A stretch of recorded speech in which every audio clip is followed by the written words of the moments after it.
Hello and welcome to another episode of One Fall WrestleCast Live. Trying something a little bit different today.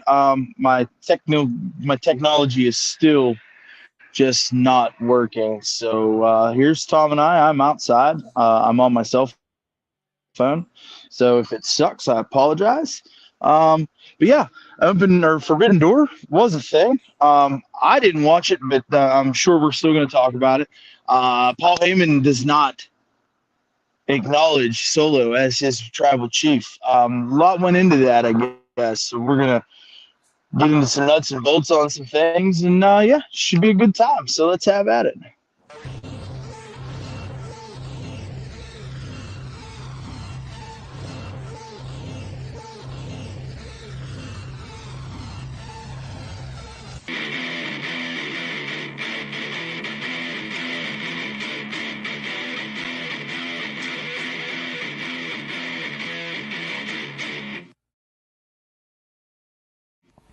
Welcome to the One Fall WrestleCast.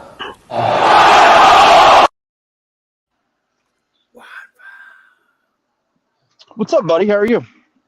I'm awesome. As you can see, I'm in my new old office. It was kind of the office when we started the podcast, except I was sitting over there. And then I went upstairs. Yep. And I'm back down here, and I'm in this corner. So I'm trying it out. It's interesting because you could see like through, and I'm like, now I'm looking at this. I'm like, maybe I need to move where the camera is. Maybe I put it over here. I don't know. Anyway, not important. I can play with the camera angles later. But worked from here for the first time today. It went pretty good. Everything worked, which is cool because I didn't dry run any of it. I just unplugged it and replugged it. So the fact that it all started up without a hitch this morning was great. The fact that I'm here also without a hitch. I mean, I knew the computer worked, but I haven't been on the head. The fact that it's here, so far so good. I'm pretty happy with all of it, and my lack of other than the difficulty of actually lugging the shit. Other than the difficulty of actually lugging the shit downstairs, I'm glad it didn't provide any difficulties. Not to rub it in too bad, but here I am. Have we seen Derek this year? No, man, it's good. It is what it is, and no, I actually talked to him a couple of days ago. We were going to try to go on a Jeep ride, but I was running late. I think we had that conversation in the group. Yeah, we did. Yeah.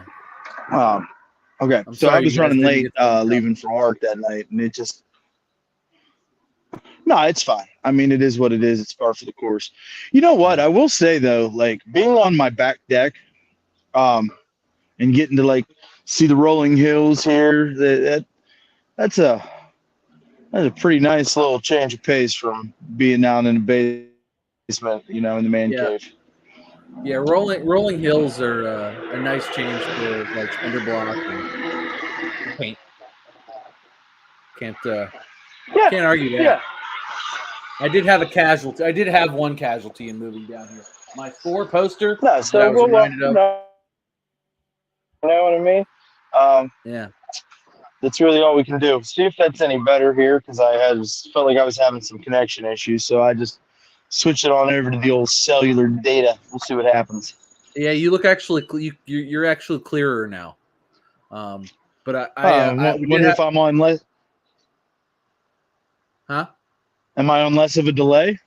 Yeah, way less of a delay. Now you're now you're in full HD. Now you look good. Good. Yeah. Well, I did have a casualty. My Thor poster died on the way downstairs. I had a casualty. That was. Oh no.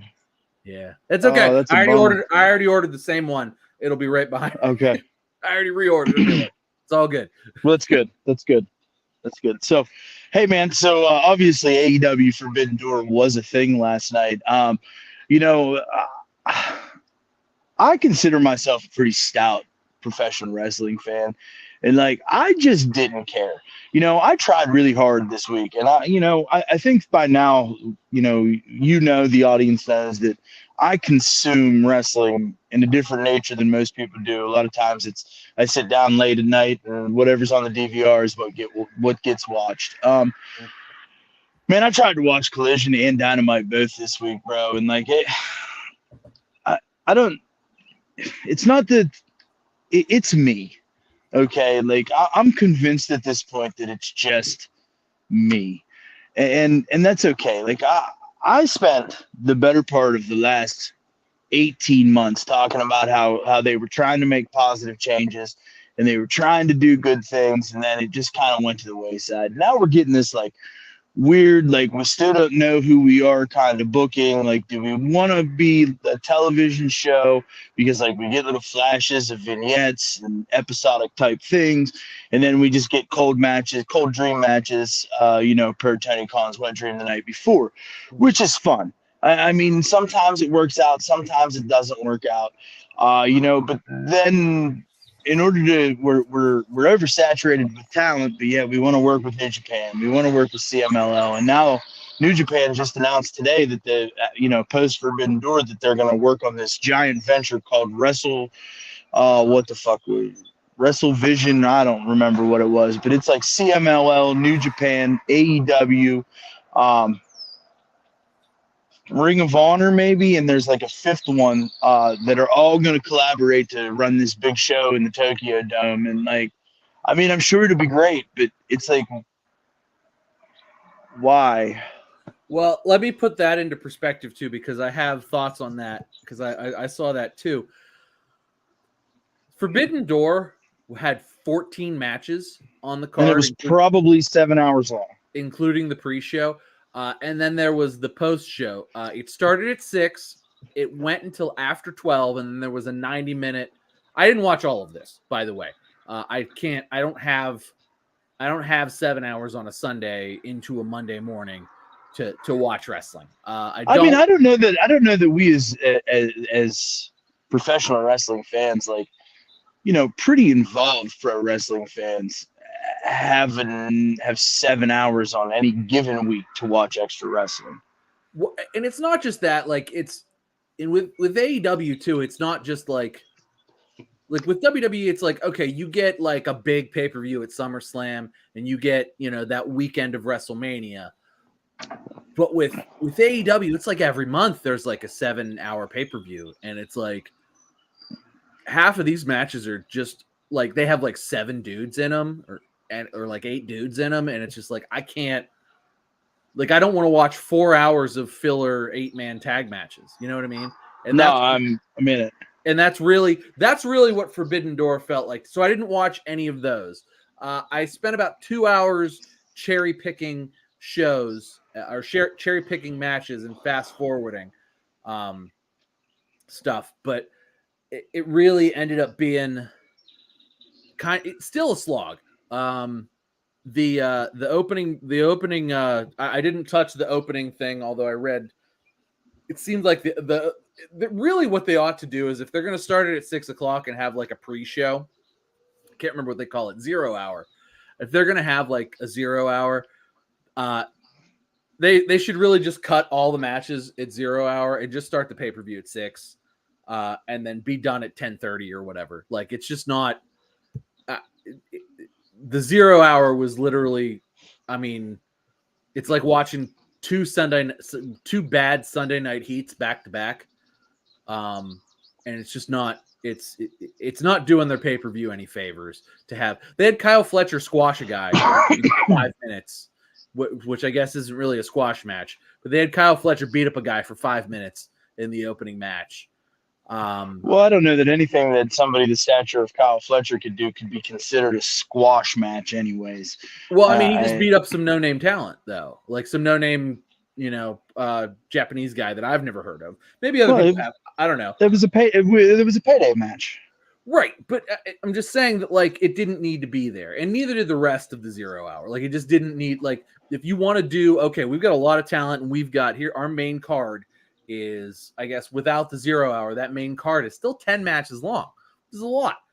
Start at 6 and be done. Give your 4.5 hours, because that's, I think, what the main card ended up being from 8 to from 8 to 12 12:30, 4.5 hours. Start that at 6. Cut that 0 hour out entirely. You don't need it. Throw all those 6 and 8 man tag matches in the beginning. Do those first. Knock them out, or start it out. They actually started out the card with MJF. That's on YouTube, correct? Isn't it? Yeah, that's on YouTube. And so I think I if you could buy the I could pay-per-view, you get it too. But yeah, you can watch it on YouTube. It's up now. Like, you can watch it. So I can see why they would want to do something like that on YouTube, especially because there's so much power in social media and the use of YouTube. But I mean, the experts would have you believe that AEW doesn't know how to use YouTube or social media properly. You know what I mean? So maybe this is something them trying to figure that piece out. Regardless, I think 2 hours is even a bit much. Yeah, and that's the problem, is that it starts at 6 and it's over at 12:30, and then starting at it's over probably like 12:20, and then 10 minutes later he starts his 90-minute press conference. So I mean, you're talking 6.5 hours of wrestling and then another 90 minutes of press conference. Is that what you want? You want to spend 8 hours on your Sunday evening into Monday morning? Like, that's a lot, and especially for a lot of this is just not like a lot of these 6-man matches and 8-man, like maybe for Forbidden Door, because it's like, well, it's 2 separate promotions and we want to get as many faces on screen as we can.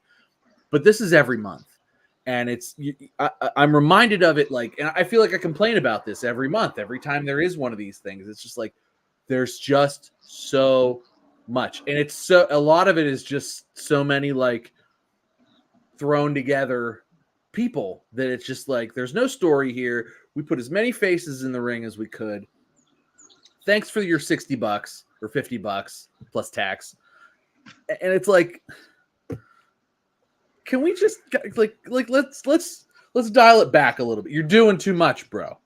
I mean, so just to play devil's advocate here, I mean, some folks would say the same thing about the prospect of having now SummerSlam as a 2-night weekend event, just like WrestleMania. That'll be 2025. But I mean, yeah, I'm not sure that SummerSlam needs to be 2 nights. I'm not.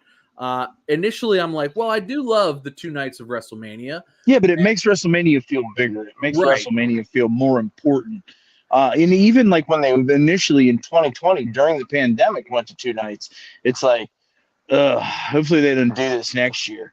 And then it was just like, boom, now we got 2 nights. And now as wrestling fans, we're conditioned to having 2 nights of WrestleMania. But like, there's got to be a segment of the audience, Tom, with that same thought in mind when it comes to sit down and watching an AEW pay-per-view.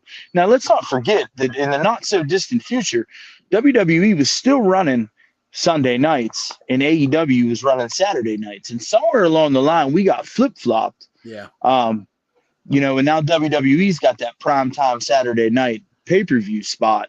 And AEW is in that Sunday spot that a lot of wrestling fans have become accustomed to. Yeah. So myself included. I mean, maybe we are critical of the runtime because we are less interested in what is happening, as opposed to if WrestleMania was on a Sunday evening from 7 o'clock until 12:30, 1 o'clock. I don't think that we would be sitting here having this conversation. No, probably not. And honest to God, when that used to be the case with WrestleMania, I would usually take Monday off after. And I don't think that it's a bad thing all the time. But the fact that AEW does it like almost every month, I don't think they taken a month off. I feel like they have a pay-per-view every month now. Am I wrong? I don't believe that it's every month, but there's at least like 10. They were definitely trending in 2024 to have 10 pay-per-view events this year. So. And I think that's the problem. It's like with WrestleMania, it's just the one. And even when they do it with SummerSlam, and I know they're doing it for the first time next year, it'll still just be 2. It won't be 10. Yeah, but I mean, at the same point in time, I've got to figure that we're probably going to start leaning towards the Royal Rumble becoming a 2-night event. I'm calling it now. Money in the Bank. At that point, yeah, that would be too much. Money in the Bank could also be a candidate for the 4th 2-night event because it's become a tent pole at this point. Well, and I think particularly, I think you're right, particularly with the Rumble, especially if they want to have a full card and a men's and a women's Rumble. Because right now the Royal Rumble is basically the men's Rumble, the women's Rumble, and like another Two match or title two. match. It's like two title matches. It's like it's generally a men's world title match, whether it be the universal or the heavyweight, and a women's title match. And it's whatever one is not being defended in the men's realm, it's the other show's women's title. That's generally how that works. Yeah, and then the two Rumbles. And so no, you're right. I absolutely could see the Rumble going to two nights just so they could have a full card and the women's Rumble, a full card and the men's Rumble. At that point, it might be too much. I think especially if they move like Money in the Bank to do that too, which I like Money in the Bank. I would say Money in the Bank is probably one of my least favorite sort of gimmicky tent pole things. See, it's Derek's favorite match. It's his favorite gimmick match is Money in the Bank. See, I'm still a big fan of the Chamber. I just think the Elimination Chamber is so cool. But I understand why Money in the Bank is cool. I liked it when it was part of WrestleMania. And yeah. I wouldn't hate, especially now that Mania is two nights, I wouldn't hate to see Money in the Bank get thrown back on as part of the WrestleMania card. You know, maybe let WrestleMania start at 7 instead of 8 and go, and you know, because it's really like, oh, so it's okay when WWE does it, but we run long. But we're gonna criticize AEW for running long because it didn't fit into our lifestyle. Yes. Am I picking up what you're putting down properly here? Yes, but listen, also and no, you know me, because the problem is that they're doing it 10 times. 10. If you do it once or twice, that's okay. 10 is a lot. Is it though? I mean, it doesn't really seem like it's a friendly atmosphere to be doing that. Just like, let's pack it in a little bit tighter, you know, what's another hour, especially when we spent the better part of the last, I don't know, 5 years, the last 5 years of the Vince McMahon reign of terror, complaining about lackluster shows that have run long. I mean, that's true. That's true. There were plenty of lackluster shows that were like, oh my God, what am I watching and why am I still watching this? Yes. So I think that, you know, if we're going to sit here and we're going to talk about run times of shows, we've got to be fair and objective here, bub. We can't be comparing apples to oranges. I see what you're saying. We've got to be apples to apples here. You know, and that's just my journalistic integrity at work here, you know. Journalistic integrity. I love it. But like, it's just, all right. So Forbidden Door.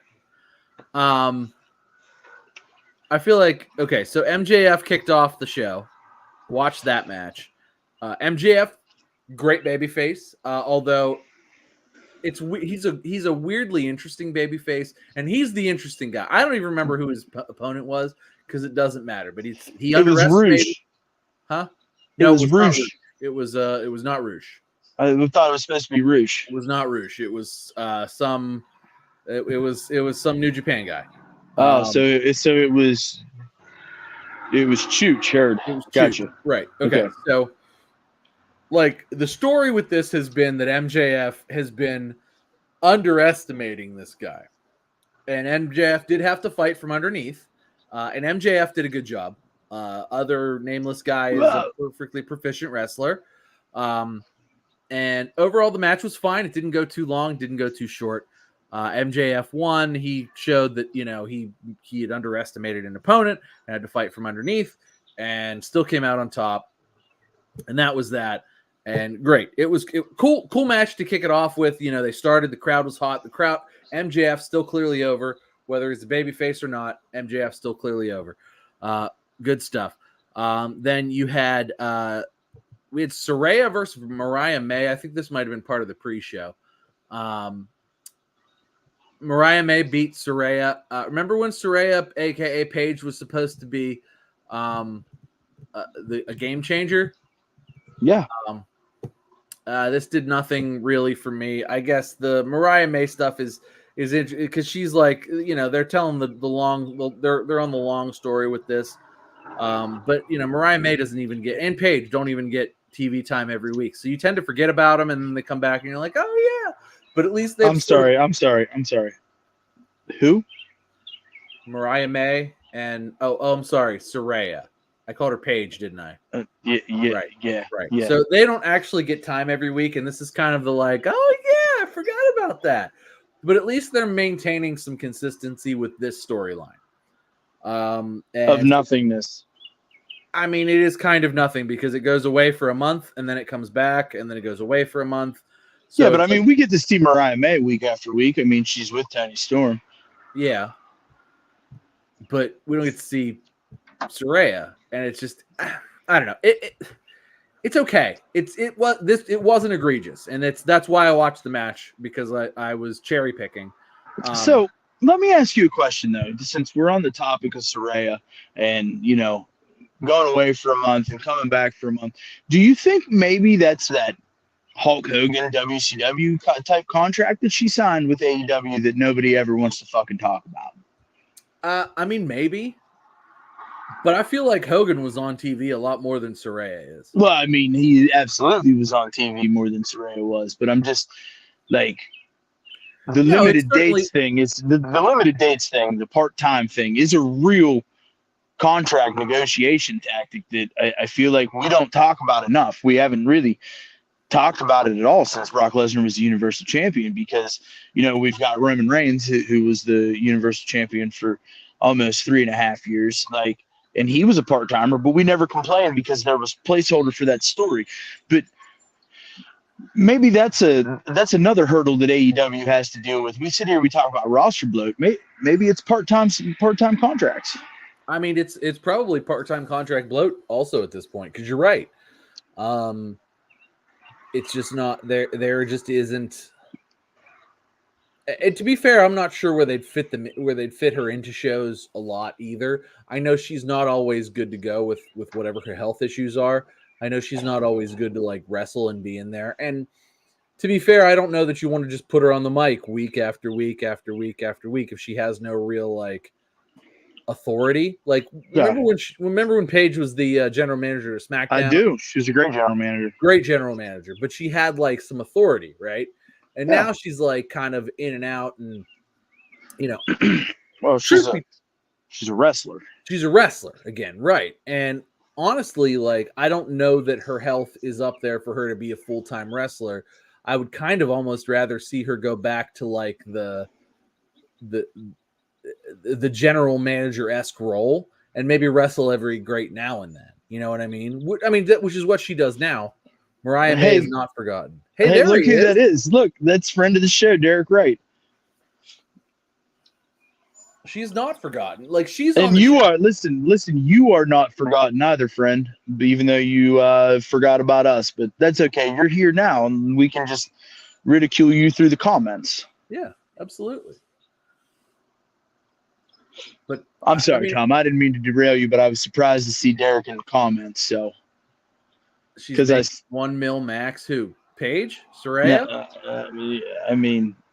Yeah, probably Saraya. You know how he is. He gets real defensive when we start dogging on AEW. Right. I kind of forgot. But anyway, so I don't dislike all of it. It's just so drip fed that it was but it was nice to see it. So it happened. It was one of those quarterfinal Owen Hart things.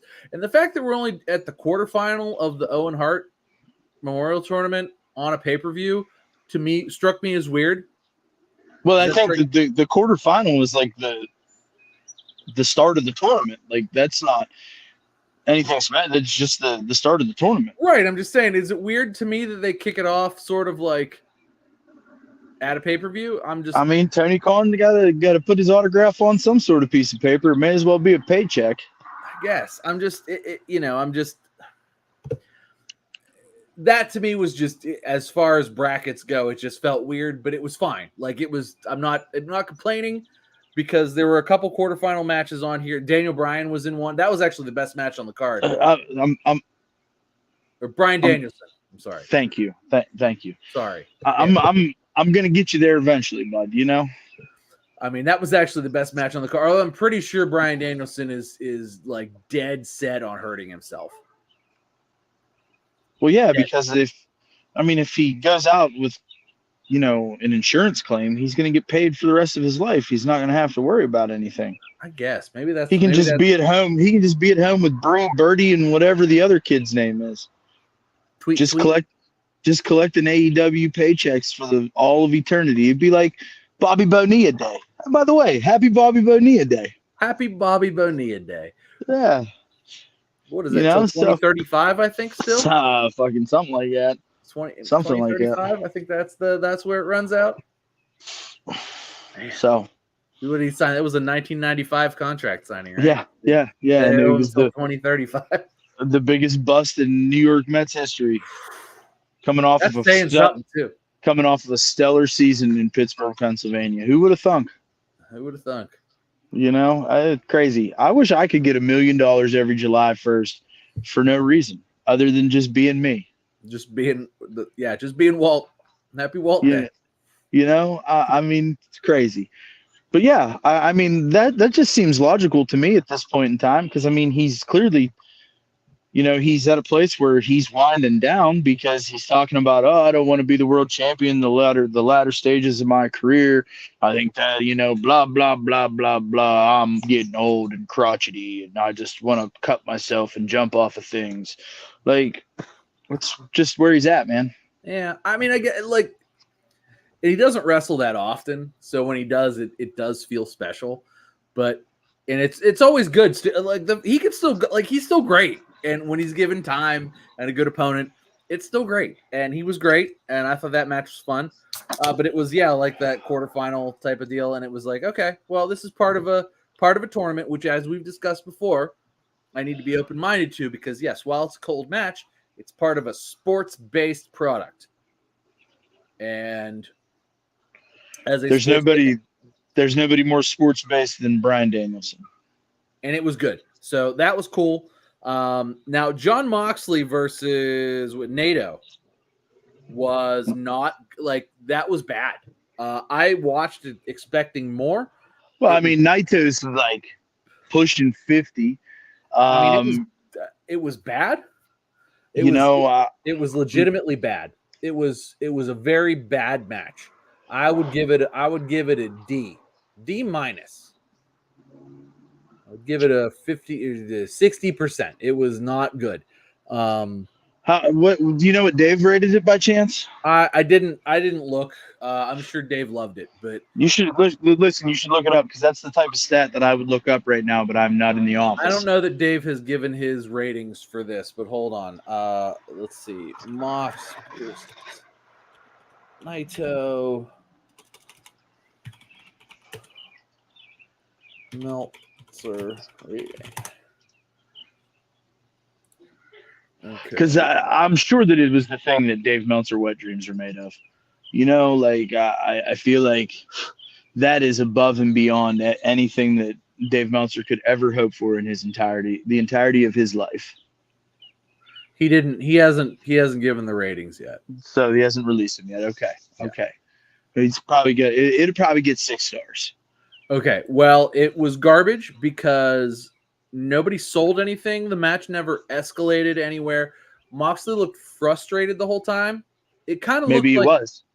He probably was. Naito didn't sell anything really, and Moxley doesn't sell either. So it was just guys like.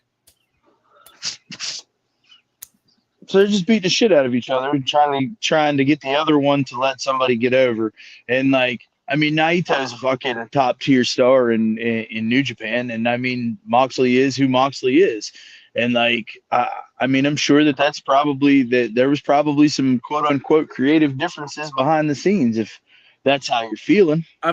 If that comes out that there were creative differences behind the scenes, that would not shock me after having watched this match. It wasn't good. It ended. Naito went over, got his championship back. I assume that's just to kind of get that off AEW television and get it back on because I'm sure John's not going back to Japan anytime soon. So that was whatever. He's got to go main event a high school gym somewhere. Yeah, exactly. The only other match I watched was the main event, which was Swerve versus Will Ospreay, which was, on paper a very good match. I thought they did really well. I think they're really good opponents for each other. It looked brutal. It looked real. It looked great. It was a great match. The crowd was really into it. Well, they booked themselves into a corner, most would say. Well, they did, and there was a little bit of a gimmick where, like, what's his face? Don Callis, which I'm still not sure why Will Ospreay is with Don Callis. Don Callis gave him like a screwdriver to help him like finish him, and Will Ospreay was like, "Oh, do I use it? Do I not? Oh my God, I'm having a conflict of my morals. Oh my!" And he didn't use it, and then he got a huge Tiger Driver from Swerve. And took it right on his dome, just blam, and Swerve 1, 2, 3. But so I guess I mean, they did what we all felt was the right decision. I mean, we've not been we've not kept it a secret that we felt like they booked themselves into a corner, they and did, that and this they was the cop. It was a cop out finish. But the match itself, I think, was good. And, so I would say overall, there were some highlights in the pay-per-view. I would say there was a solid, like 3-4 hour show here. The problem is it lasted like 7 hours. And I feel like that's really the fact that there was a solid 3 or 4 hours here, I think is really a step in the right direction for them. I just think they need to figure out how to kind of make it a little more palatable. Cause like, it's too much. You know what I mean? Like it's too much. And well, maybe they should go to 2 nights then. Maybe for Forbidden Door, or maybe they should save some of the good matches for TV because their ratings are way down. They did better this week than last week, but they still only got 670,000 people to watch this show, to watch Dynamite. That's because it's not a good television show. It's not, and that's like maybe they should like not save 8 hours of good matches a month. Maybe they should sprinkle a little bit of that in on TV to get people interested in watching TV. I mean, I don't know what their financials look like, but if they don't have a TV show, they're not going to have pay-per-views. You know what I mean? Why not?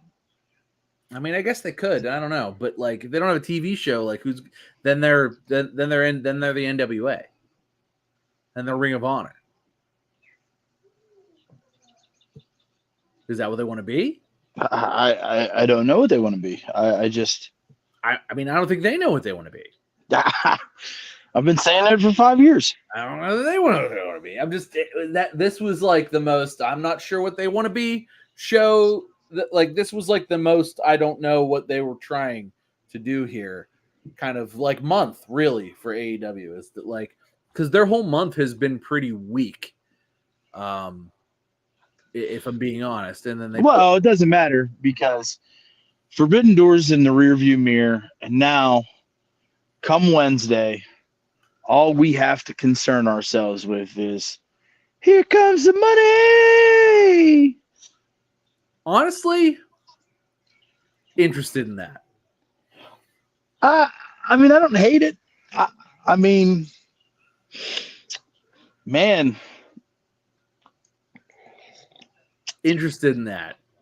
Interested to see what comes out of that. So for those of you that don't know what we're talking about or have possibly been living under a rock, there's been a lot of reports swirling around All Elite Wrestling, and one prince of the McMahon family, Shane McMahon, possibly having some conversations. While it's been reported that it's been conversations with talent,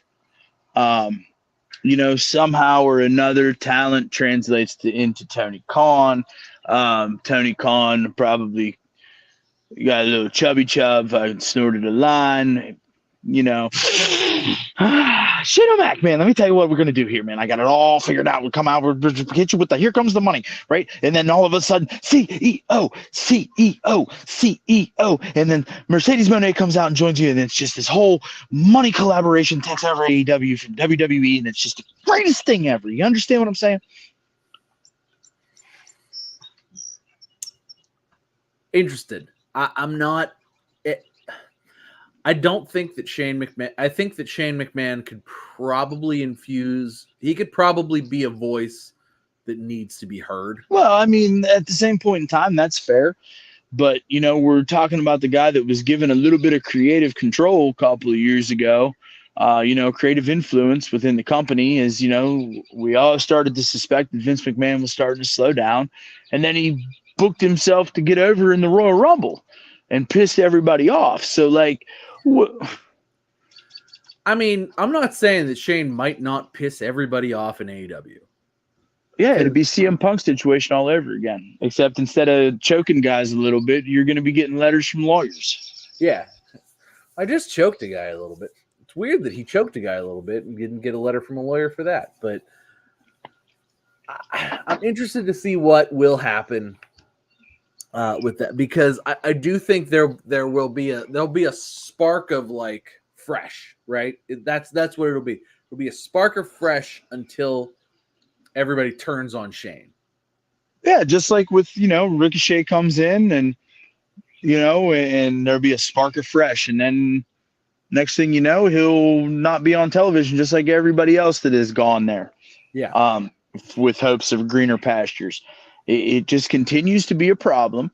And at this point, they need to stop worrying about hiring talent, and they need to start figuring out how to make their show fucking worth a damn, right? And if if Shane McMahon's going to come in and help you be a voice of reason and listen to the talent suggestions and not say, well, yeah, that's great, but what if we don't use that and we do a Prince Nana on a pole match? Bingo. But listen, hear me out. It's in the underground. No ropes, no rules, no bullshit. Prince Nana on a pole. It'll probably suck, but I mean, plenty of things already suck, so at least suck different. I do appreciate the shout out to Shane McMahon on NXT or the NXT pay per view last month with the underground match between Shayna Baszler and what's her nuts? I know who it is. The other in NXT. It doesn't matter. Was it Soul Rucker? Yeah, no, maybe. Yeah, I don't know. She's hot and she's big. Well, she beats the fuck out of people.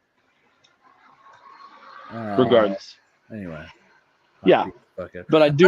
No, it was oh shit. It was Lola Vice. Yes. I could not for the life of me remember her name. Lola Vice. I knew that it was like Latin Miami, you know what I mean? Yeah, like, Lola Vice. So yeah, they busted out the underground, which was, you know, a nice tip of the cap to Shano. But yeah, man, I mean, I'm interested in it too. I'm interested to see what happens. And the big report coming out today was that Shane McMahon was spotted having a conversation with Mercedes Moné this morning. Okay. I mean, yeah, that's a big deal. But I mean, they know each other clearly. Yeah. Hey, too, did you see the internet was ablaze last night that Vince McMahon was at Forbidden Door? Was he? No. So I guess one of the Spanish guys used to work for WWE, was there. He was a Spanish commentator for WWE. He's like an executive for CMLL, and he was seen in the background, and he kind of dresses like Vince does, and like he's built like Vince used to be. He has a shitty little mustache now? No, but I mean, it was a shadowy thing, and a lot of people thought it was Vince McMahon. So Vince McMahon was trending on Twitter last night during AEW Forbidden Door, which was both hilarious. Guy's persona non grata, except that he's still like one of the biggest superstars in the history of pro wrestling. He shows up and he immediately trends. crazy, man. Absolutely crazy. LA Knight punches his ticket to Money in the Bank, but like, nope, Vince McMahon's trending. Yep. Yeah. So I mean, I don't know, Tom. I think that the prospect of Shane McMahon showing up on AEW television creates some problems at the family reunion, so to speak. I don't know. I'm interested in it too. If I'm wholeheartedly honest with you, I just don't know where it goes. There's that dynamic there of like, oh man, could Shane turn AEW into a real competitor? And that's really that's the story, right? Could Shane transform AEW be a real competitor? Yeah, but I mean, it depends on what he's there to do and what his role in life is too. I think the answer to that is probably not, right? Like, I think that's the like, not to be a dick about it, but I think it's like probably not. But it's such a like interesting prospect that like, oh, maybe because he is a McMahon. Like, he's only known his father his whole 55 years of life. He is a McMahon. He was there. He was live in person week to week during the most successful time in pro wrestling history ever. Yep. I mean, he was slated to be the guy. I bought WCW. Like, that was what they decided to do until Buff Bagwell versus, what was it, Booker T? Yeah. Like, shit the bed and nobody gave a shit about it. And because they were going to do the whole invasion angle, and it was the wettest fart until like the 2019 WWE stuff. But I don't know, man. It's interesting. It's interesting on paper. Whether or not it turns out to be interesting in fact, we'll talk about it when it happens. If it happens. I think if is the bigger question at this point. Yeah, I think that a lot of this could just most definitely be media sensitization, whatever the fuck I'm trying to say, trying to get everybody all riled up for no reason. But we'll see what happens. I'm interested in it. I think that it would give AEW some appeal to a more casual type fan and allow them the ability to captivate an audience that has never seen their product before. So I think that that's very much where AEW drops the ball week to week, is that they don't do things outside the realm of the business, so to speak. Whereas WWE is willing to do things like put the United States Championship on Logan Paul and let him parade all over the world with his millions and millions of social media followers, and really help grow their fan base that way. AEW's taken more of a territory type approach, I guess, and it's just not fit for 2024, as it were in the 70s. Yeah, no, and it's not, and that's a great way to put it. Is that like they're going as old school about the booking and the as they could, but it's such a new school style of work, right? Like it's not for us, really. Like, it's not for us who were like we became fans in the 90s, where it was like, the style was totally different. It's like the style is totally indie-rific Japan type of stuff. And, they're not doing anything to kind of like expose.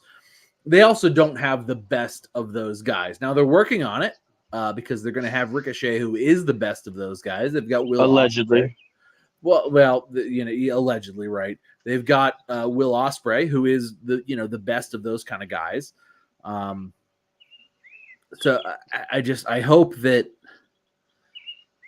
find traction and continuity, really, because right now it's still like a cocaine wet dream, like you said earlier.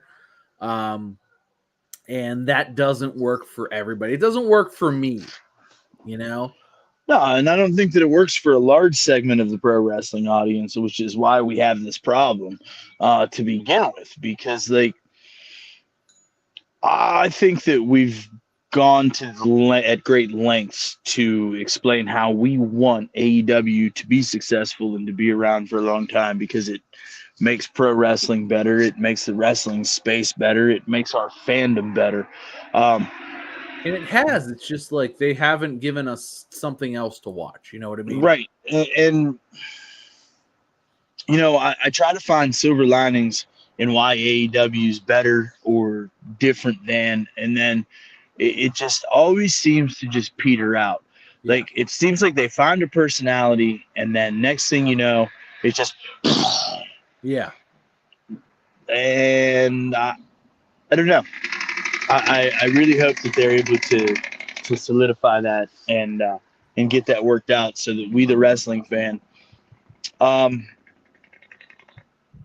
can be happy with both companies, because right now there's very much us versus them type mentality, even amongst the fan base. It continues to be a thing week after week, day after day. If you live in the internet wrestling community like we do, I don't know, man.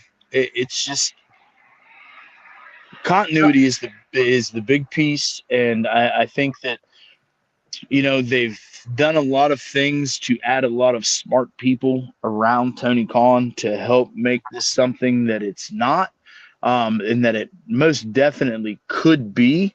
But, you know, the word on the street is that, you know, Tony Khan surrounded himself with all these great people, but he doesn't listen to fucking anybody. Yeah. And, you know, great vignette for the return of Adam Hangman Page on Saturday night on Collision. I thought that was really well put together. Let's see a little bit more of that. Mm-hmm. You know, there's glimmers of hope, man. And then you turn around and you get a show like Forbidden Door that I feel like hurts you more than it helps you, from the standpoint of trying to build a more casual style fan base. Right. And I agree. And that's really the big problem, right? Is that, like, okay, guys like me who are gonna look and be like, okay, NATO versus John Moxley, I'm gonna put that on, and then I'm gonna watch it and I'm gonna go, man, that was disappointing. And you know, but most people would see that and go, that was shit. Why am I watching this garbage? Or why did I pay $50 for this? You know? And the ratings tell the tale, right? They were at 500,000 2 weeks ago. They only had 670,000 this last week. This was a show that was getting 1.1 million viewers week on week. You know what I mean? They were getting 900K, a million, 1,000,001. Like they lived in that realm from like 2019, 2020 on, like up till 2022 or so. And it's just, man, it's like they've lost half their viewer base. And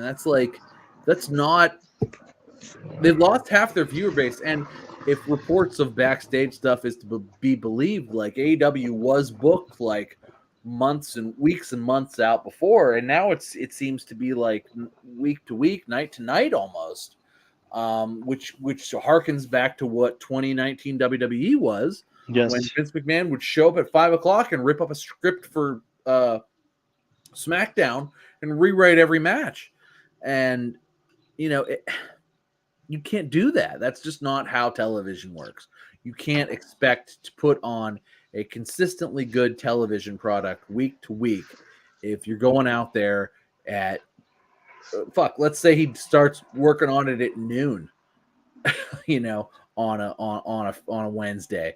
Like, it just, you can't do that. It just doesn't. No. It doesn't work. We've already seen how bad that works, right? Right. We've already seen, like, this is already solid. It's already tested science. It sucks. And we're watching it now. We're watching it happen on a separate promotion, and it sucks there too. Book this shit out. Spend some time. Get some people around you. You know, it's gotta make sense. Stop throwing money at wrestlers. Throw money at people who are going to keep your continuity, who are going to say, okay, week to week, here's what we need to have. Here's who needs to be here. Here's what needs to happen. Here's what storylines we need to, you know, kind of trickle through the show. Because that's the other thing that they don't do is that, like, you'll get drips of story, but it'll be a segment in the show. It's not like you'll get a little segment in the beginning. You see Drew McIntyre showing up to the arena. You see CM Punk show up to the arena. You see, Drew McIntyre's coming on later.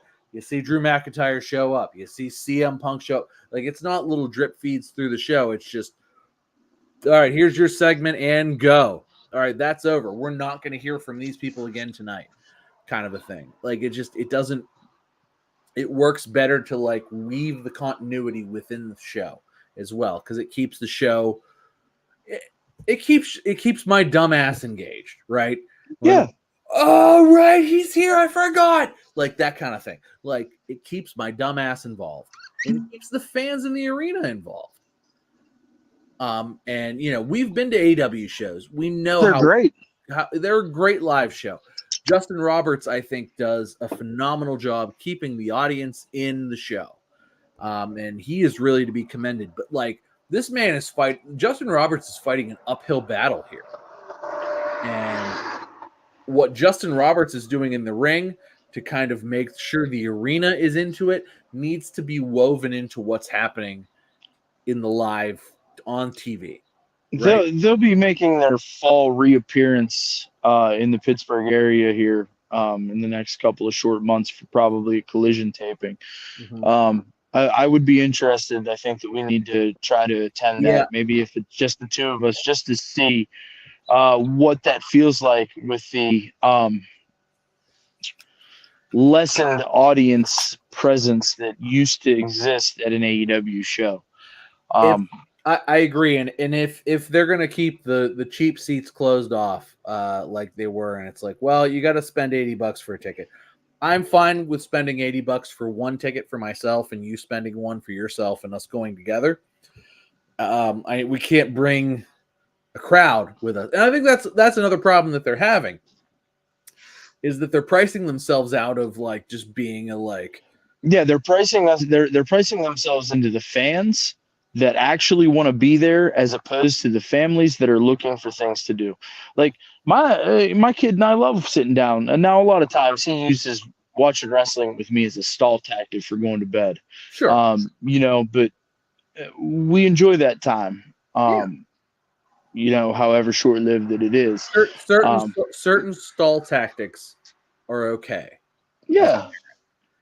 And pro wrestling is one of them. And I'll just leave it at that. But yeah, pro wrestling is one of them. So I think from the standpoint of trying to grow an audience that, we've already kind of established, though, in the past that they're not necessarily a family-friendly product. But I mean, they've got to figure it out, though, because declining ratings, declining attendance has definitely led to declining business. And I just don't know how they can keep themselves financially afloat when their payroll is when they are operating at a deficit. Absolutely. And that's the thing is that, like, I would love to spend, instead of $80, $120 and bring the whole family. But it's not that I'm going to spend $120 instead of $80. It's that I'm going to spend $400. And it's like, well, that's not really viable. So and then you go to the arena, and it's like, it's all blacked out above you, which are great seats, by the way, because they're not in big arenas. We could sit on a balcony above where we'd be sitting normally, but that balcony is like, no, you can't sit up there. We could be sitting up there with 8 of us or 12 of us, but no, instead it's just you and I having visited the merch stand and having bought programs and all those things that kids want, as opposed to you and I spending our $80 for our ticket and going directly to the concession stand and getting a beer that AEW gets no money from. Nothing. And our $120 that AEW, that AEW could have seen plus merch has been translated into $80, and then the additional whatever we $40, spend, $40 being spent on beer. Yeah. So maybe some pretzels, maybe a slice of pizza. Yeah. But they don't see any of that. No. And that's really where they're failing in the live sense is that, like, make it like a monster truck rally where it's like kids are just $10. Okay. I can bring my kids in for $20. Like, if I can bring my kids in for $20, I'm probably going to buy both of them a $40 shirt. Yeah. And I feel like a full arena is better than a full arena that you might have just broke even on is a whole lot better than a empty arena that you lost money on. Absolutely. Especially while we're going out there, we're buying merch. If we're there, if we've only spent a little bit more to get our whole families in, and it's like we want our kids to be in, and I think this is really where WWE succeeded in the 90s, right? The early 90s particularly, is that the ticket prices were rock bottom at that point. You could sit front row. You could sit front row WWE for $100 in 94, at that point. You could sit up in the nosebleeds for $20. There were $20, $15, $10, $20 tickets up there. And they were in the Civic Arena. So, like, we could sit up way at the top for nothing, Shit, yeah. You could be at a pay-per-view for nothing. Nothing. Like, it was a $50 night. But we saw Mankind get thrown off the fucking, you saw Mankind get thrown off the steel cage through a table. You saw stuff like that for like, I paid $60 for that ticket. Yeah. Yeah. Like, that's not. Which, I mean, was a lot of money in 99. Like, it was for me. But sure. But, like, that's not like. That ticket now is, I mean, that's probably not crazy. It's probably $120 now, but still, like, AEW is not filling up the Civic Arena.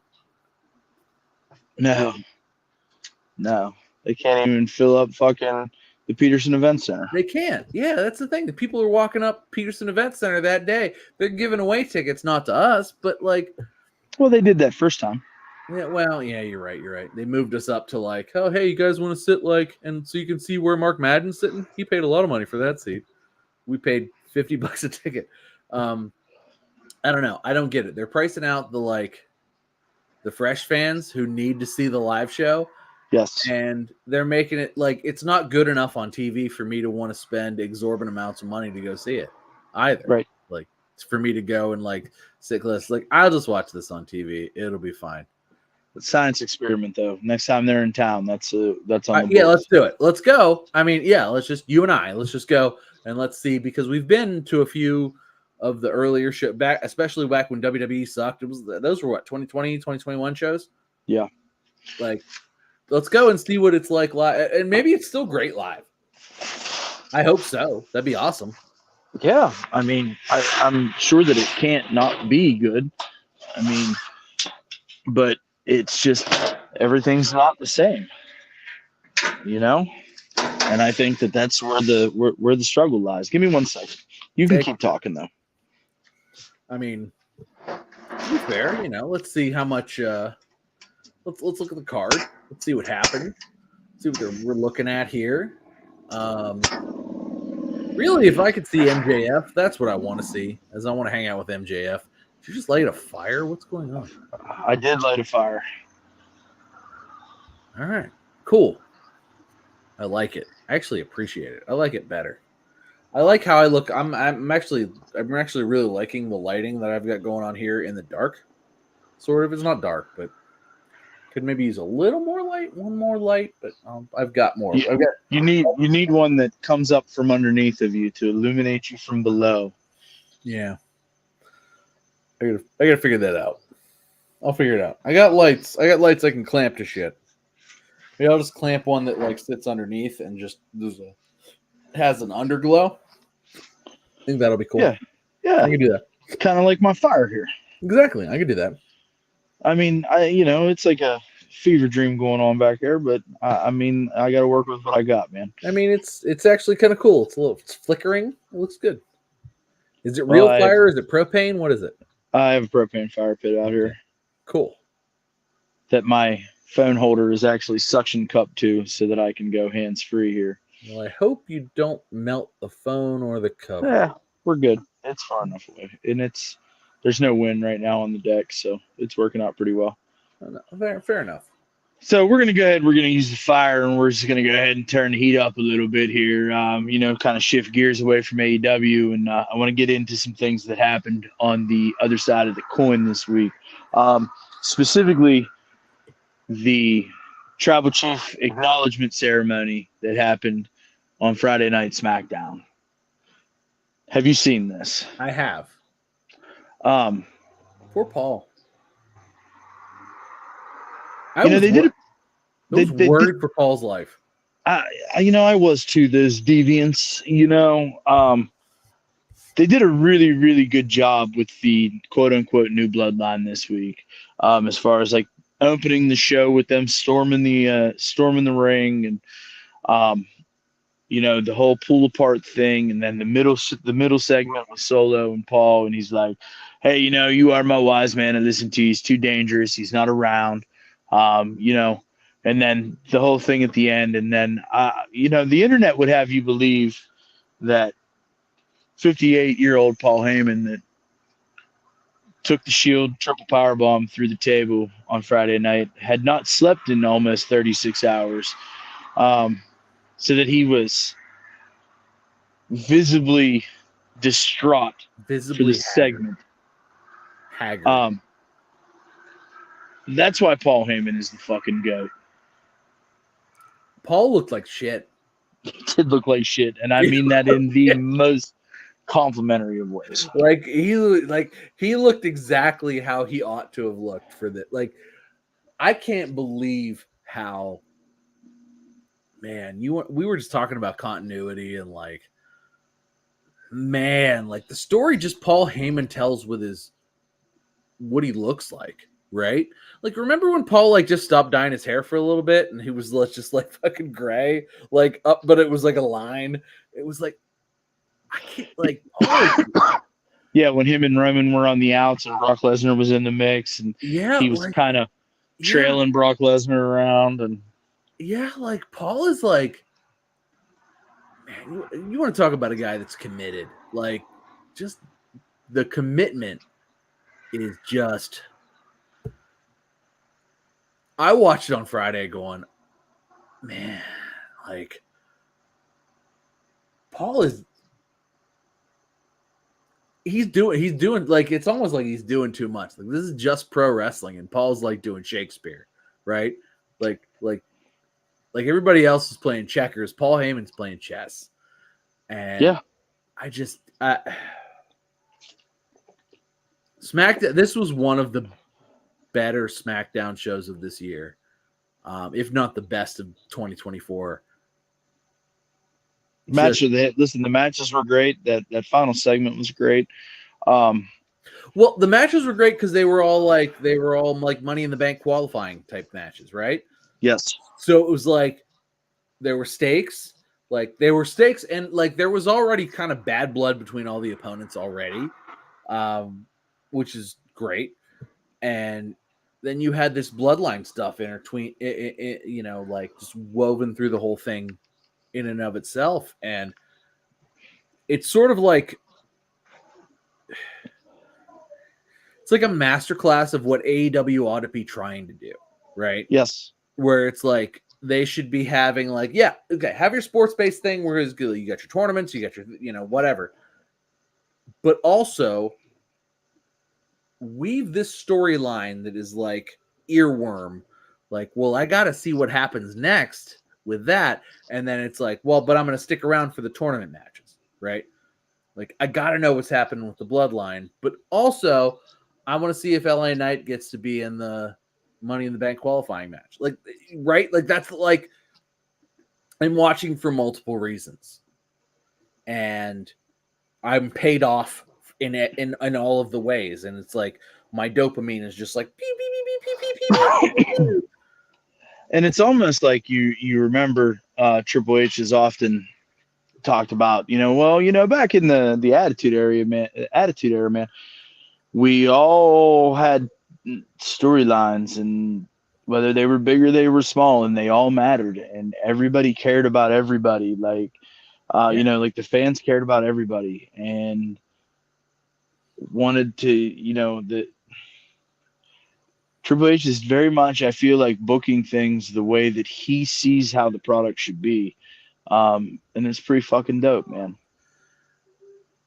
In SmackDown, I think this week's SmackDown, like, it doesn't always hit like this. This week's SmackDown was real. Like, even Raw didn't really hit like this, and I don't have Raw on right now. I'm not sure what's happening, but I don't either. I'm outside. You're outside. Yeah. But like, it was just so good. So, like, oh my god, like Raw was good too. It was fine. Seth Rollins came back, which is great, but man, was SmackDown like, oh man, when they put Paul through that table, I'm like, oh my god, Paul's gonna die. Paul's dead. He is going to die. Listen, I need you to do me a favor. I need you to go back and rewatch that segment, right? And when they lift him up onto Jacob Fatu's shoulders, they like kind of start to zoom in on it a little bit, and Paul Heyman takes the biggest, deepest breath right before he goes down. It's like, all right, here we go. And just the look on his face, he knows he's going. He doesn't know where he's going to land, but he's putting his body in the hands of this guy. And he takes a big, deep breath. You definitely need to go back and look at that because his face. I almost watched it like this. Like, oh god, like because it was like I don't like I like Paul Heyman. I don't want to watch a man. I don't want to watch him die on television. But I felt like they had sort of threatened me with that, like, oh, we're gonna kill this man, and I'm like, oh god, you're gonna kill him. Please don't. And that's how he sold it. Like, right, that's how Paul sold it going into it. Like, please don't kill me. So good. What a tremendous SmackDown. I can't even. What a great SmackDown. No, it was great. It hits on those levels like it's not the same, but like remember when like Mankind, like you remember when Mankind won the WWE Championship on Raw? Yeah, on a tape show, and that'll put butts in the seats. Yep. Yeah, it's like it's that level of like, oh my god, like you just like if somebody just put a mirror in your face while you're watching it, your face is just doing this, right? Like it's just, and that's what pro wrestling does to me, and that to me is like if that's what happens to me during watching pro wrestling, like that's good pro wrestling to me, and that's what I want. And it's hard to like bottle that and like make that happen, but that's what WWE is doing right now is they're making that happen. And that's why like I get real excited. I'm gonna watch when we're done. I'm just gonna go back and turn Raw on from the beginning and I'm gonna watch it. But tremendous. Yeah. Oh no, he's back. I'm here. I'm gonna try to put this fire to good use, if you know what I'm saying. So I don't just turn on the propane tank any day of the week. But we'll see what happens with that. But yeah, man, phenomenal WWE television on Friday night. I don't know, man. It's hard for me right now to criticize what's happening in WWE. And like you look at things, and I can be real super nitpicky, and I can poke holes in things. And oh yeah. But I mean, just looking at it through rose-colored glasses, so to speak, man, like the things that WWE is doing are hitting, and the things that AEW are doing is just lost in the sauce for me. And again, that just circles back. AEW, that's a me problem. That's if that's who they want to be, and that's who they're trying to cater to is that audience. And that audience alone, I mean, have at it. But I would be down for the cause on the other side of the coin if I could just get a little something that I could sink my teeth into, to give me a reason to care, to give me a reason to want to watch. And they haven't figured that recipe out yet, and I hope that they do. The WWE, man, that sauce is well seasoned. It's on a nice low simmer, and those flavors are really starting to come together, and it's top notch television. And I love also that I don't know who's going to win Money in the Bank at all. No idea. Like, no idea. For the women, it's like, are they going to put it on Chelsea Green? Yes, I believe that they will. That is my sole choice. She's my pick too. But I mean, they could put it on Tiffany Stratton just as easily, and they sure could, just as good. I mean, it could go on literally any of the women in that match. Really, those are my top two, right? Like Chelsea Green would be amazing with the briefcase, and especially for the women because like the female cash-ins generally are successful.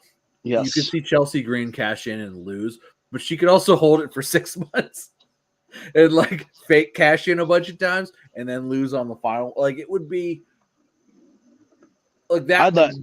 I would like to see her win though. I would too, and then lose it almost immediately, like on Monday or like Friday or whatever. Like it could be.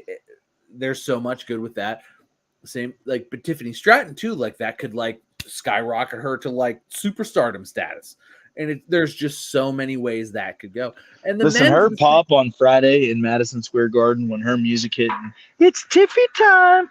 That place came unglued for a hot second, man. It didn't sustain, but like when her music fucking first hit, them people were excited she was on her way to the ring. But like the men's could go the same way, right? Like it could be.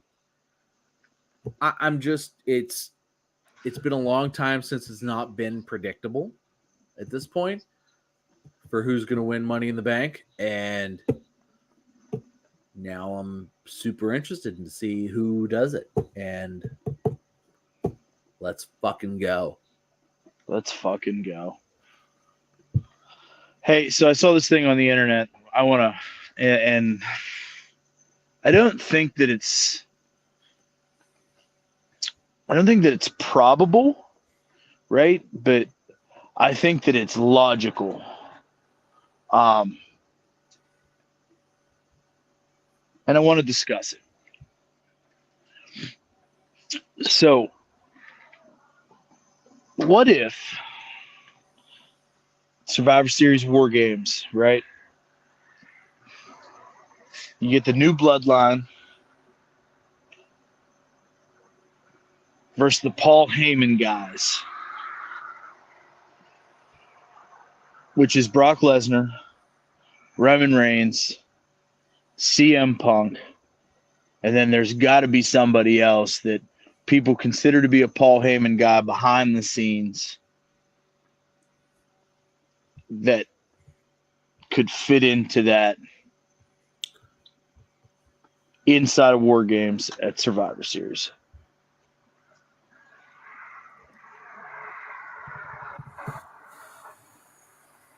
I feel like that's a little far away, but man, there's just so much that could happen with that. It just could go so many ways, right? Do you put all the Paul Heyman guys together? Do you have Rob Van Dam show up? I mean, he's under AEW contract if I'm correct. But would he be at that point? I don't know. I mean, he was at the WWE Hall of Fame, so maybe he's just operating on Rob Van Dam time. Look at that. It's 4:20. I'm sorry if you can hear my neighbor's dog howling. I can't, so. It must be a beautiful dog. Yeah. Yeah, we'll go with that. Beautiful. No, I heard that. All right. Yeah. Okay. Yeah. Yeah. That's all the time. Constantly, they just lock the thing out there and just let it howl. No, just every time it comes outside, it doesn't want to be outside. It wants to be inside. So it's mad, and it barks and howls instead of doing its business. Because it doesn't like to be alone. Oh, well, they should walk it outside because make it be it's just a baby. It's not, and they're sitting on the porch right now, so I don't want to speak too loud. That doesn't make sense. Then they're literally on the porch. Just fucking go to the bathroom, dog. Jesus Christ, he's not even. Alone.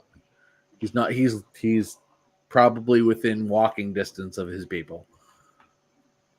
Dumb. Okay. Look, I'm sorry. Dogs are dumb. Animals are dumb, but dogs. Let's calm down. Okay, I have the dumbest dog in the history of the world, and I wouldn't trade her for the world. I mean, I would like to upgrade her to a smarter, newer, better version, but I mean, she's a great dog. I don't even have a cat tonight. Honestly, where's Penny? Well, it's because you're in the main space now, pal. They've been right here all day. Like both Penny and Pepper have sat and stared at me all day, but they're not here right now. Where's my homie James at? He's with Damien, I think. They're hanging out. They're playing video games. Well, James is asleep. Damien's playing video games. Yeah. Listen, so for the audience, right? James doesn't make too many public appearances, right? But I, myself, am allergic to cats, and James, for whatever reason, has decided that I'm his favorite visitor. He is. Despite the fact that he does not enjoy company or enjoy people or enjoy being seen. He enjoys me as his house guest. Yes. So thank you, James. It's my homie. Well, to be fair to James, he doesn't sit on you. He just sits on the arm in whatever chair you're sitting in. Yes. Because he's respectful, but he's also not smart enough to recognize that doesn't help with the allergies, but also he likes you. So he's going to be like, hey, I like this guy. I'm just going to sit here. This is a good person. And he's trying to tell the rest of us in the room that, hey, this guy. Yeah, because James is a crotchety old man. He is, yeah. And I mean, some would say that I'm a crotchety old man, and as I approach my 40th birthday. Coming. Sooner than mine. Thankfully for me. So, yeah. We all got to go and have a big 40th birthday celebration. Because I've already tried. I'm being told, and you might want to touch base with Mrs. Coburn on this one. No, she's told me also. I know. Okay, great. So then I'm aware. We're all on the same page. I'm aware that we're not allowed to forget. I'm aware. So my first reaction was, "Hey, can we just forget this?" And she told me to my face, "Nope." And Adam said, "Hey, yeah, no, we're doing this together." And I said, "All right." Yeah. I got my last two conversations with Mrs. Coburn have very much ended in, 40th birthdays are coming up, boys. I know. So, please momentary hold. Daddy. Well, so for our 40th, we've all tried to forget, and we've all been told that we're not allowed. We're not allowed to forget. We have to go forward with this. And the level of going forward is we have to go forward full hog. There is no not going forward with this. We don't get to forget. None. We don't get to forget. We don't get to just skip it. And it's if I get to hang out with you guys for it, I think it's worth it.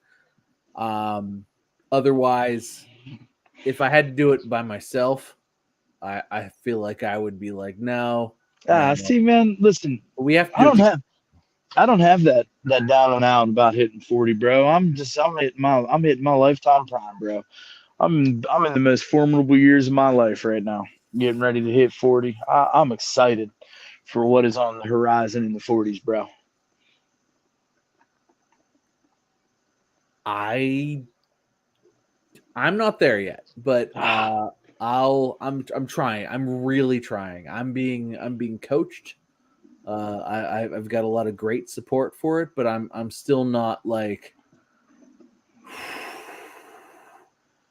I feel I feel weirdly like my mom about that. Like my mom had a real like apprehension about this too, and like she Yeah, and but I. that was kind of their generation's thing, though, especially in the female form, because my mom very much did not enjoy turning 40 either. Well, I'm just like my mom and I have had a few heart to hearts about this since I'm like, Mom, I'm not ready to turn 40, and she's like, I'm not ready for you to turn 40, and I'm like, thanks for that. That doesn't help, but okay. And you know So what, too? Maybe that's why I'm a little bit more gung ho going into my 40s, because I don't have anybody that's telling me, hey, like, I'm not ready for you to be 40. You know what I mean? Because like I think maybe that might be part of it. So, like, a lot of people are ready for me to be 40. Like, my kids are excited about it. Ashley's Well, yeah, already. because they can't wait to hang little tombstones all over the place and tell you that you're over the hill. That's what they can't wait for. Um, The problem is that, like, I'm not. 44 is really like 45 is over the hill. Most of my grandparents live to be like 88. So, like, for me, it seems like 44 is like the midpoint for me. Um, I feel like I crossed my midpoint. I don't know, 4, 6 years ago. I just. Listen, guys like me have a shelf life, pal.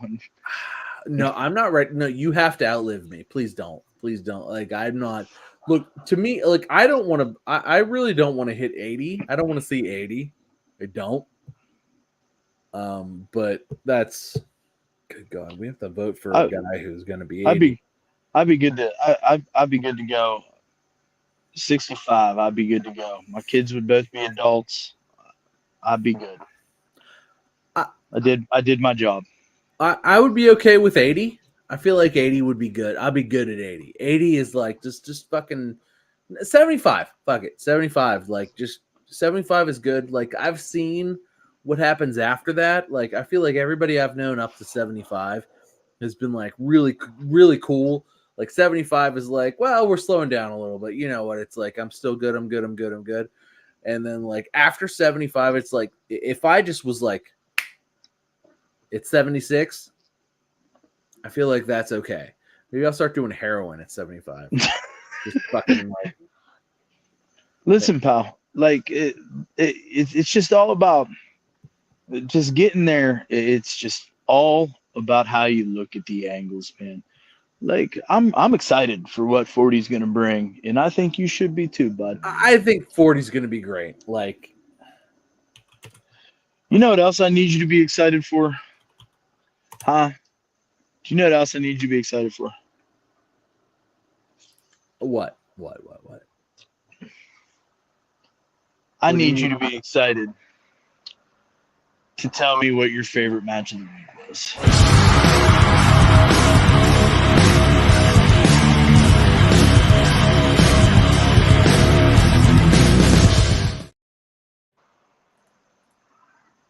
All right, copping out. My match of the week: LA Knight versus Logan Paul versus Santos Escobar on Friday Night SmackDown for a Money in the Bank spot. I don't think that's a cop out at all. Top tier. Couldn't have been better. Triple threats are usually kind of like, what the fuck? But like, all these guys kind of have separate like separate intentions. It's sort of sports based in a sense, but none of these guys like each other. Like, you got LA Knight, who's clearly the babyface. You have Santos Escobar, who is clearly the heel. Logan Paul's also a heel, but he doesn't have any love for Santos Escobar. And, you know, Same thing. I LA mean, is Knight. Logan Paul a heel though? Like, I feel like he's just a loner. He just does what's best for him. That makes sense. Yes, better than I could have explained it. But as far as triple threats go, it's a hard match to pull off, and man, did those guys pull it off! And that was the best match on SmackDown. SmackDown was actually the best show of the week. Sorry, Forbidden Door. No, you're It was not. great. You're right. I'm not. I'm sorry. Hey, I'm not. listen, you wanna talk about a cop out just because I'm drawing a blank. I know who one other person was, but my match of the week was Chelsea Green, Bianca Belair, and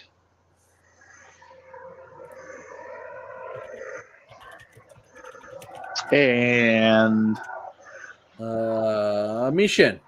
yeah, Michin. I thought those ladies put on a really, really nice match. Super pumped that Chelsea Green got the win. I feel like that puts her in a position to win Money in the Bank. More often than not, I think that she would be overly obnoxious having Piper Niven tote that thing around under lock and key for 6 to 8 months, cashing in unsuccessfully, like you said, or cashing in, getting the win, and getting the opportunity to be the heel champion that I think the women's division needs right now. Do you remember Carmella's heel championship I run do. after cashing in? That's what I would see for Chelsea. Like if Chelsea Green Only better. It would be better. Because Carmella was very much in the conversation of why did she win Money in the Bank?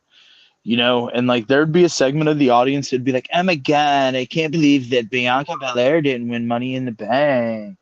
Well, and then, also because like what's his name? Guy without a chin. The guy without a chin. He helped. James Ellsworth.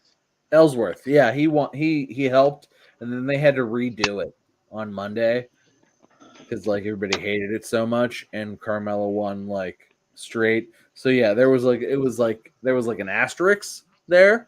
So they could do it with Chelsea Green with less of an asterisk. Like they could have just somebody just straight like cheat. Yeah, Piper Niven. Piper And Niven. you know what Piper Niven I could hold the tights of whomever. I think I said this a couple of weeks ago too, but like it bears repeating. Like Piper Niven and Chelsea Green are the combination that we never should have gotten. And they've been nothing short of phenomenal. Man, what a happy Must see TV. How is it that so? Because it was Chelsea Green and Sonya Deville. And we were excited for that. We were excited for that. We were excited, and it was great. It was great while it lasted until Sonya got hurt, and it was like, fuck. It was like we were so disappointed when Sonya got hurt because. And then Piper Niven walks in and she goes, "I'm your partner now." Yeah, and it was like it just took it to the next level, and it was just like, why is this better? Like this should have been patchwork, like not as good, but it just went like from here to like whoop. And the best part is nobody batted an eye at the fact that Piper Niven was all of a sudden a women's tag team champion. Nobody. It was just like, okay. Yeah, we get it. She's great. Yeah, she should have a belt, and she did. Just tremendous. Just the whole run of that, like the Piper Niven, Chelsea Green stuff, the whole run, because Piper Niven had her time in the sun at Clash of the Castle. Just a while. That was a fantastic, unbelievably good match. I mean, you knew she wasn't going to win, but right, yeah, unfortunately, but tremendous. Just the whole thing. I'm just like I'm in love with it. It's what I love about pro wrestling, and they've done all the things I love, and they've done this is all for me, right? Like there aren't a lot of things going into my being 40. There aren't a lot of things that like cater to me anymore. Like, and I recognize that I've had a long run of catering to me, And now we're in a run where it's like, well, you're kind of hitting the age now where they're not going to cater to you anymore. It's for the kids now. It's for the younger people. It's for but this still caters to me.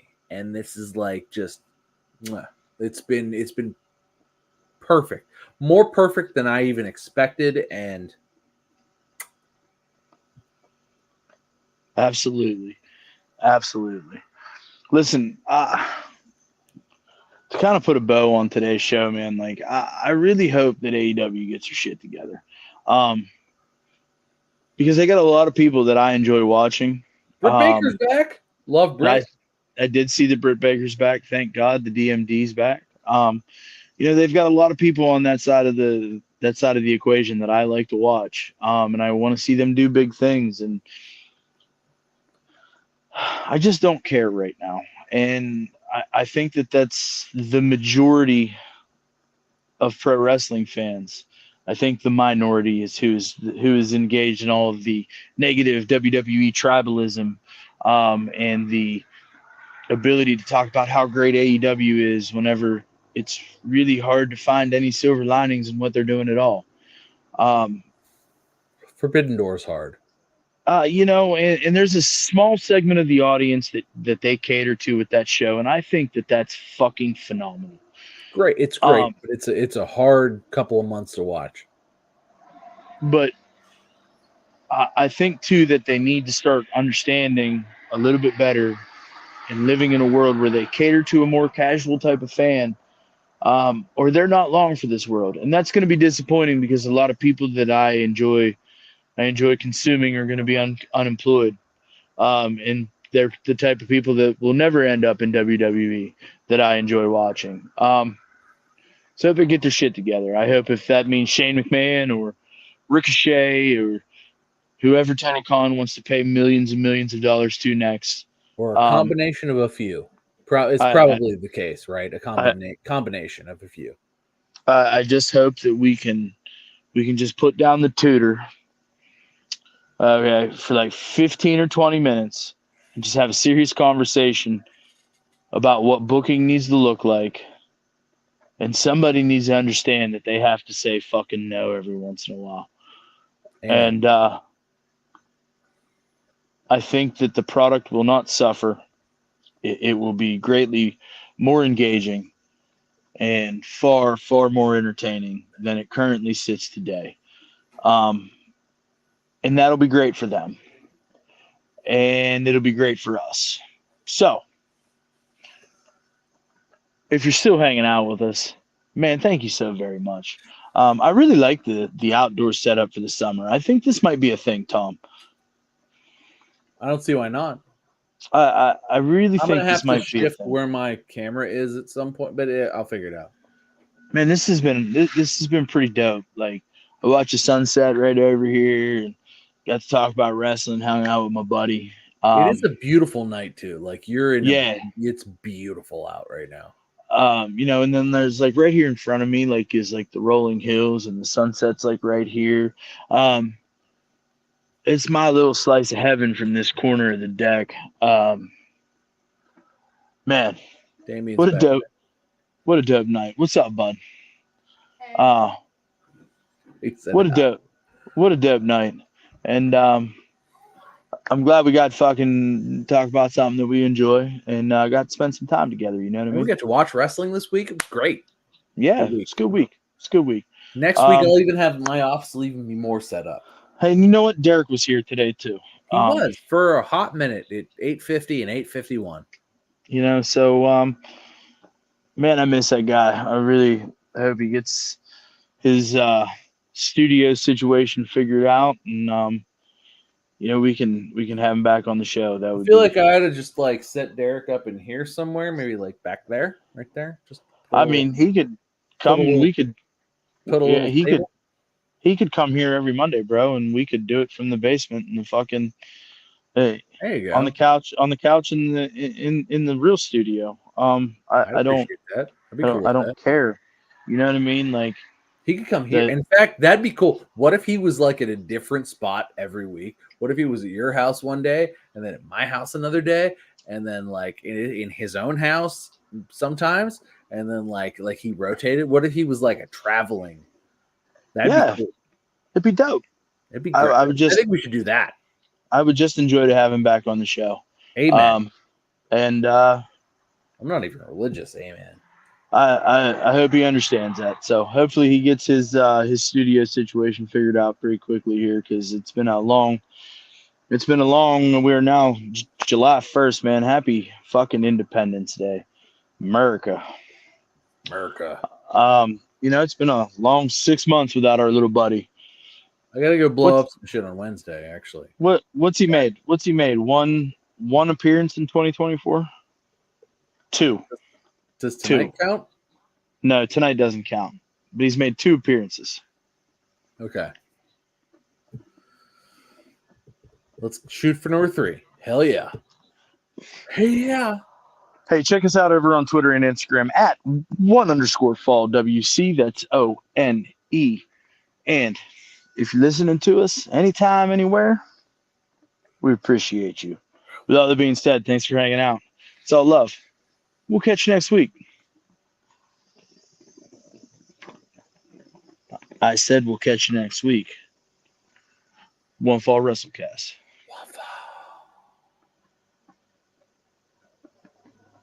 I really do enjoy the